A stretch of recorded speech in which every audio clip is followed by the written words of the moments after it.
शिक्षा शेरनी का वह दूध है जो पिएगा वो दहाड़ेगा। ये कोटेशन डॉक्टर भीमराव अंबेडकर जी का है और ये बात सत्य है कि शिक्षा शेरनी का दूध है, क्योंकि शिक्षा के दम पर ही बाबा साहब ऐसे समाज से निकले और निकल के उन्होंने भारत का संविधान लिख दिया। और ऐसी बहुत सारी कहानियां हैं, चाहे वो डॉक्टर एपीजे अब्दुल कलाम की हों, चाहे वो हमारे देश के जितने भी स्वतंत्रता संघर्ष में जुड़े हुए लोग थे, या देश के जितने बड़े बड़े साइंटिस्ट हैं, या देश में जितने बड़े बड़े उद्योगपति हैं, या देश में जितने भी बड़े बड़े राजनेता हैं, व्यक्तित्व हैं, पर्सनालिटी हैं, सबके पीछे का एक बहुत बड़ा कारक एजुकेशन है। उत्तर प्रदेश सरकार का एक निर्णय काफी विवादों में है, काफी चर्चा में है, स्कूलों को बंद करने का। हम इसको कई नजरियों से देख सकते हैं। आप सभी को प्राथमिक विद्यालयों की स्थिति तो पता है। प्राथमिक विद्यालयों में लोग अपने बच्चों को नहीं भेजना चाहते हैं। उसके पीछे का कारण है उसका खराब इंफ्रास्ट्रक्चर। ना तो अच्छे शिक्षक हैं, ना तो अच्छा इंफ्रास्ट्रक्चर है। सरकार काफी लंबे समय से इसको लेकर के चिंतित थी और सरकार ने शिक्षा संसाधनों को बेहतर करने के लिए, स्कूलों की गुणवत्ता में सुधार करने के लिए, प्रशासनिक खर्चों को नियंत्रित करने के लिए सरकार जो है, चूंकि आप जानते हैं कि स्कूल में संसाधन बिखरे हुए, उत्तर प्रदेश की जनसंख्या बहुत ज्यादा है और किसी भी राज्य को बेहतर बनाना है या भारत को बेहतर बनाना है तो हमें सबसे पहले काम करना पड़ेगा एजुकेशन सिस्टम पे। उत्तर प्रदेश में स्कूल बंद हो रहे हैं, ऐसा आप लोगों ने खबरें सुनी होंगी, पर पहले इसके अंदर का मर्म समझिए। सरकार का मानना है कुछ विद्यालय ऐसे हैं जहां पर 50 बच्चे भी साल भर नहीं आते हैं रेगुलर। प्राथमिक विद्यालयों की हालत ऐसी है जहां पे 50 बच्चे भी नहीं है, तो कम छात्र हैं। कम छात्रों के कारण से उस स्कूल, भाई मैं कह रहा हूं कम छात्र हैं, लेकिन जो बच्चे पहुंच रहे हैं उस विद्यालय, उनकी क्या गलती है? आप ये समझिए ना, किसी विद्यालय में मैं कह रहा हूं 40 बच्चे पहुंच रहे हैं और उनको उपयुक्त, भाई उनका तो साल खराब हो रहा है ना उन बच्चों का। आप इस बात को समझिए, उन्हें अच्छे संसाधन नहीं मिल रहे हैं। यहाँ पे दोहरी बातें हैं, दोनों बातों को समझने का प्रयास करेंगे।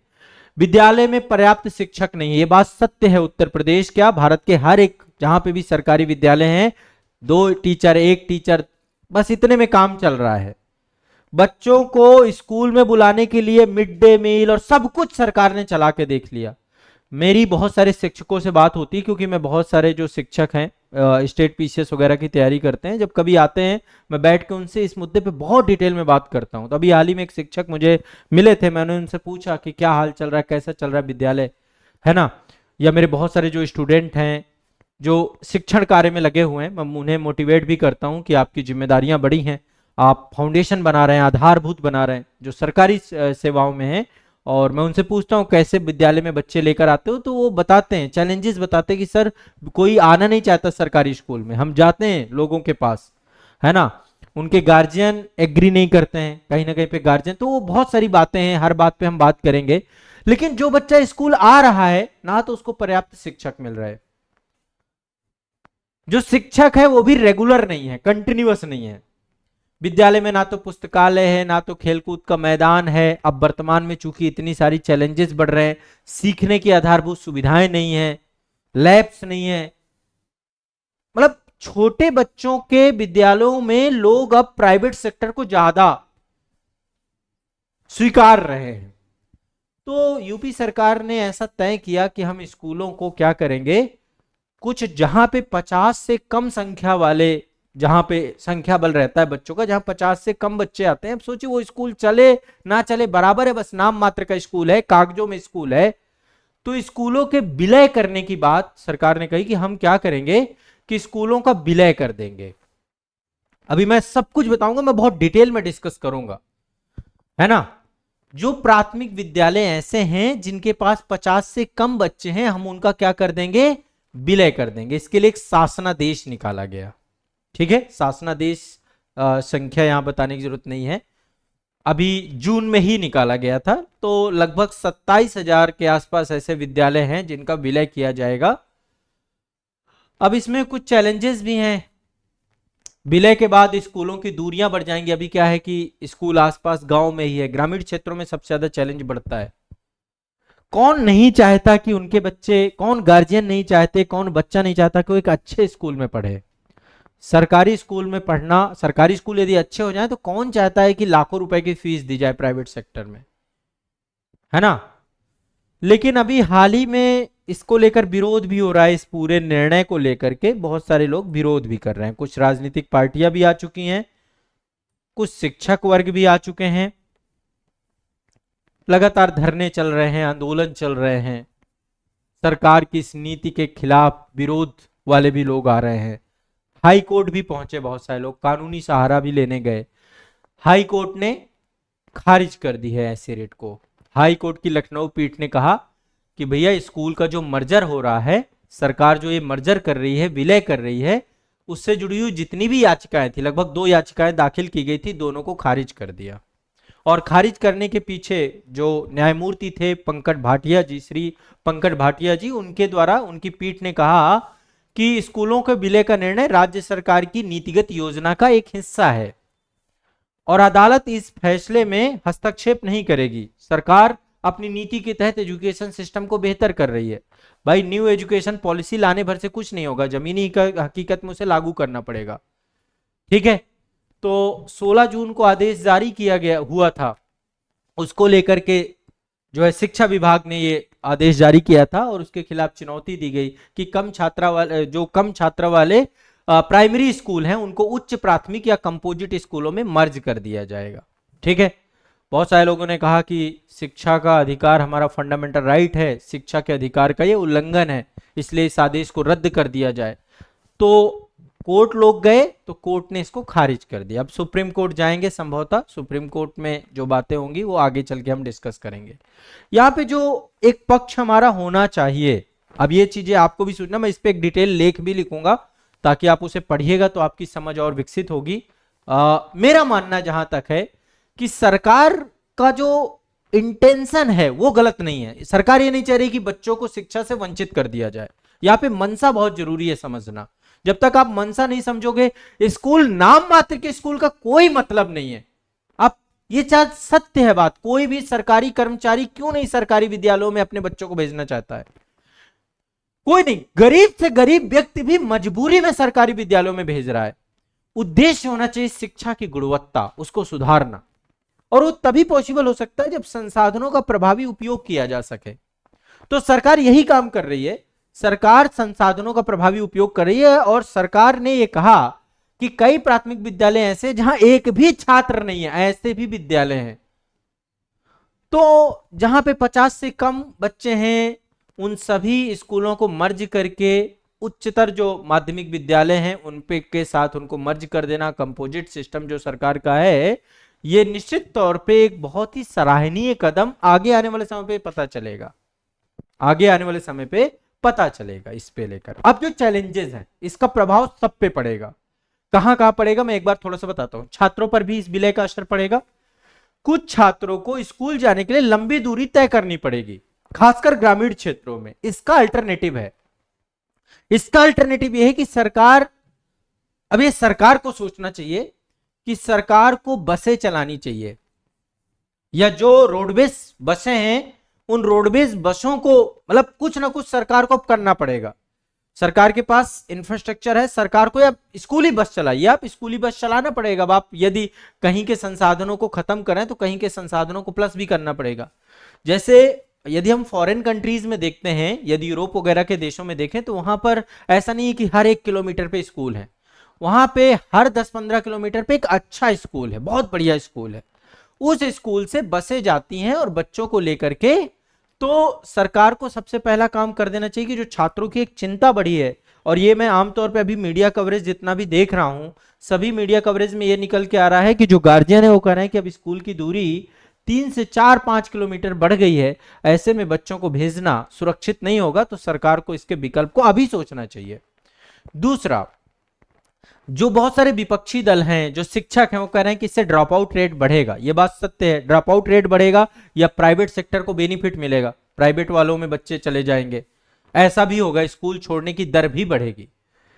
तो इसको लेकर सरकार को भी काम करना पड़ेगा। सरकार जिस विद्यालय को मतलब बड़ा विद्यालय के तौर पे बना रही है, जिसपे मर्जर कर रही है। पहले आपने देखा ना, बैंकों का मर्जर हुआ था, छोटे छोटे बैंकों को जोड़कर बड़े बैंक बना दिए गए। तो सरकार अब उसका प्रॉपर एडवर्टीजमेंट करे, वहां की सुविधाओं का, वहां के रिजल्ट का, वहां के टीचरों का, शिक्षकों का प्रॉपर एडवर्टीजमेंट करे कि आपका बच्चा किस तरीके के विद्यालयों में पढ़ेगा, जैसा कारपोरेट करता है। सरकार को भी वो नीतियां लेकर आनी पड़ेंगी। और साथ में चूंकि वहां पे फीस वगैरह बहुत कम है, सारी सुविधाएं, सारे संसाधन उपलब्ध होते हैं, तो उन सब चीजों पे सरकार को काम करना पड़ेगा। दूसरी चीज है, शिक्षकों पर भी इसका असर पड़ेगा। शिक्षक संघ, जितने भी शिक्षक यूनियन है, सारे शिक्षकों को सबसे पहले मेरे तरफ से बहुत बहुत नमन। शिक्षकों की चिंता यह है कि जब ये मर्जर होगा तो हजारों शिक्षक, हजारों शिक्षा मित्र और रसोइयों की सेवाएं समाप्त हो जाएंगी, यानी रोजगार खत्म होगा इससे। ये एक बहुत बड़ा चिंता का विषय है। अचानक से किसी का मतलब रोजगार चले जाना, जॉब चले जाना, तो इसका अल्टरनेटिव है। इसका अल्टरनेटिव ये है कि विद्यालयों में पहली बात तो पर्याप्त शिक्षक रखे जाएं। अभी हमारे विद्यालयों की स्थिति यह है कि शिक्षक ही नहीं है ज्यादातर। अच्छे और गुणवत्ता युक्त शिक्षक विद्यालयों में रखे जाएं। जो रसोइये हैं, अब उसको लेकर के मतलब कहीं ना कहीं पे बहुत ज्यादा उनकी शुल्क थी नहीं, उनको 1000 रुपए 2000 रुपए में वो भी अपना काम चला रहे थे। तो कहीं ना कहीं पे जो मिड डे मील योजना, पीएम पोषण जो बोलते हैं हम लोग, उस योजना के काम करने वाले लोगों पर असर पड़ेगा, ये बात स्पष्ट है। अब उसके लिए अल्टरनेटिव रोजगार सरकार को देना चाहिए। लेकिन सरकार ने कहा है कि इस विलय से किसी भी शिक्षक की नौकरी नहीं जाएगी, ऐसा सरकार का कहना है। यदि सरकार ऐसा कह रही है तो निश्चित तौर पे। दूसरा, शिक्षा की गुणवत्ता पे सरकार का मानना है कि ये जो मर्जर हो रहे हैं, इससे शिक्षा की गुणवत्ता बढ़ेगी, इससे सुधार होगा। शिक्षक संघों का कहना है कि ग्रामीण शिक्षा कमजोर हो जाएगी। ये एक बहुत चिंता का विषय और डिबेट का विषय है। इस पे एक विस्तृत और डिटेल डिबेट होनी चाहिए। मेरा मानना भी ये है कि यदि मतलब विद्यालय दूर हो जाएंगे तो हो सकता है कि अभी लोग नजदीक होने पर भी विद्यालय अपने बच्चों को नहीं भेज रहे थे, तो ऐसे में कैसे वो संख्या को बढ़ाया जाएगा, इसको लेकर सरकार की क्या नीति है, सरकार को इसे स्पष्ट करना चाहिए। ठीक है, तो सरकार ने स्पष्ट तो कहा है कि विलय से शिक्षा में सुधार होगा, किसी भी स्कूल को जबरन मर्ज नहीं किया जाएगा, अभिभावक और स्थानीय जन समुदाय के पक्ष में जब तक वो विद्यालय नहीं होगा तब तक हम पेयरिंग नहीं करेंगे। ये सब चीजें सरकार ने भरोसा तो दिलाया है, लेकिन ये चीजें और स्पष्ट करना चाहिए। मर्जर को लेकर सरकार की क्या मंशा? अभी तक 500 से ज्यादा विद्यालय बंद हो चुके हैं, लगभग 25,000 से ज्यादा विद्यालय बंद करने की योजना है, तो ये बहुत जरूरी है। ठीक है, अब इसमें जो सबसे बड़ी चिंता है वो छात्रों को लंबी दूरी तय करनी पड़ेगी। ग्रामीण क्षेत्रों में सबसे ज्यादा चीजें निकल के आती हैं, और विलयकरण का जो उद्देश्य है, इंटेंशन है, वो तो सही है ना।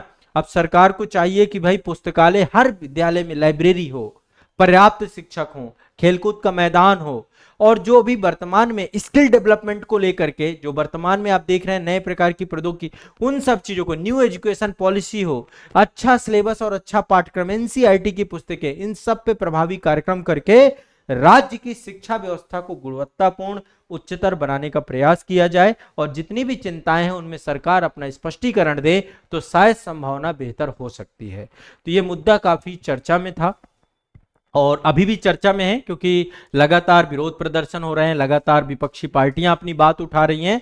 और उत्तर प्रदेश सरकार जो है, देखिए निश्चित तौर पे इतनी बड़ी आबादी है, और जैसा कि आप सभी जानते हैं कि किसी भी राज्य के लिए बहुत बड़ा चैलेंज होता है कि वहां की गुणवत्तापूर्ण शिक्षा को जो है बनाया जाए, गुणवत्तापूर्ण शिक्षा को जो है, उसी से राज्य का विकास होता है और उसी से राष्ट्र का विकास होता है। तो इस मंशा और इंटेंशन को समझने की जरूरत है, इसकी कमियों को दूर करने की जरूरत है, और सरकार जो कार्य कर रही है निश्चित तौर पर वो जन केंद्रित है, लोगों के, और हर अभिभावक चाहता है कि उसका बच्चा अच्छे विद्यालय में पढ़े, अच्छे स्कूल में पढ़े, अच्छी गुणवत्ता युक्त शिक्षा प्राप्त करे। उसी उद्देश्य से ये विलय और मर्जर कराने की योजना उत्तर प्रदेश सरकार लेकर के आई है। संभवतः उम्मीद करते हैं कि ये योजना प्रभावी होगी। हाईकोर्ट ने इसी कारण से हस्तक्षेप करने से मना कर दिया है।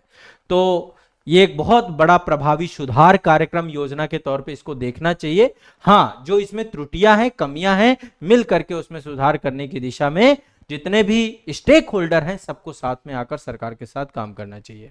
शुरुआत में थोड़ा सा जब भी कोई नई योजना और चीजें आती हैं तो दिक्कतें आती हैं, लेकिन मुझे जहां तक लगता है कि ये मर्जर उत्तर प्रदेश के लिए एक माइलस्टोन साबित होगा, और मुझे लगता है कि 27,000 विद्यालयों का मर्जर जो हो रहा है संभवतः ये संख्या और भी आगे चल के बढ़ सकती है। क्योंकि आप सोचिए ना, विद्यालय तो विद्यालय के नाम पे कलंक ही है ना।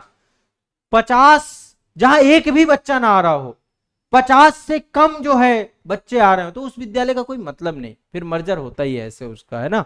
तो ये एक बहुत महत्वपूर्ण घटनाक्रम है। मैंने अपनी जो है आपको राय इसमें स्पष्ट की है। इस पे एक विस्तृत लेख भी मैं आपको दूंगा ताकि आपकी समझ आप अपनी बेहतर कर सके। इससे आपको एजुकेशन सिस्टम के बारे में जो खामियां हैं, एजुकेशन सिस्टम की जो कमियां हैं, वो सब चीजें उस लेख में मैं जो है आपको उपलब्ध कराऊंगा। ठीक है, चलिए।